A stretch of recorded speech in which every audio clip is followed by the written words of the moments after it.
lucky in South Africa to have a very supportive environment for the movement towards responsible investing. When I say responsible investing, what I'm talking about is a form of investing that takes a very holistic view of a company, looking at the financials but also looking at the environment and social factors in which the system of the company operates.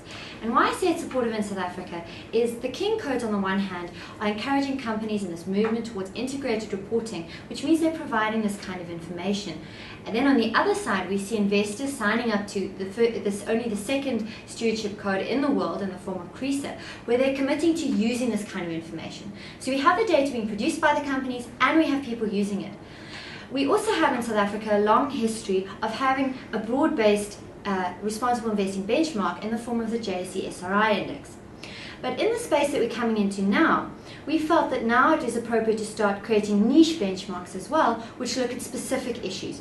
So the Nedbank Green Index, the real purpose of it is to create a rules-based methodology to select and then track the performance of environmentally conscious companies. When we say environmentally conscious companies, the question is, well, what do you look at to tell if a company is environmentally conscious? So we looked at the data that's available. We found that the Carbon Disclosure Project is probably the best source of data at the moment.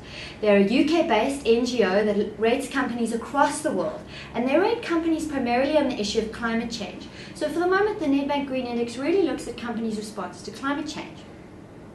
One of the interesting things in setting up the index and seeing how the methodology plays out is that we found in the now 4.5-year history of the index, we see that it outperforms the all-share index by up to 10% per annum over that period, which is quite a surprising outcome when you consider that climate change is in many ways a medium to long-term issue. And what we'd be expecting to see is companies making investments for climate change now, but really reaping the rewards in the future as climate change plays out. So the question is, why is this happening? And it really seems to be linked to stock selection, as research we did with Rescuers shows. And so it really is about the companies that are being selected. And so we turn to some of the international literature, which is seeing the same kind of trends, to see what is the explanation, where is this coming from? And in that, what we're seeing is that a lot of the international literature is arguing that it's about management quality and the link between being able to manage issues like climate change and being able to manage a company as a whole. And what's exciting about that is that if you think about climate change, you actually see that it is quite a testing issue. It's not something you can assign to a single individual or a single department, give it one budget and you're done. You have to actually engage it in a holistic way across your company. You have to make medium-term and long-term plans. And so it really picks up the kind of management teams that are thinking medium and long-term, rather than always focusing on the next set of results and then the next set of results and never taking a long-term view.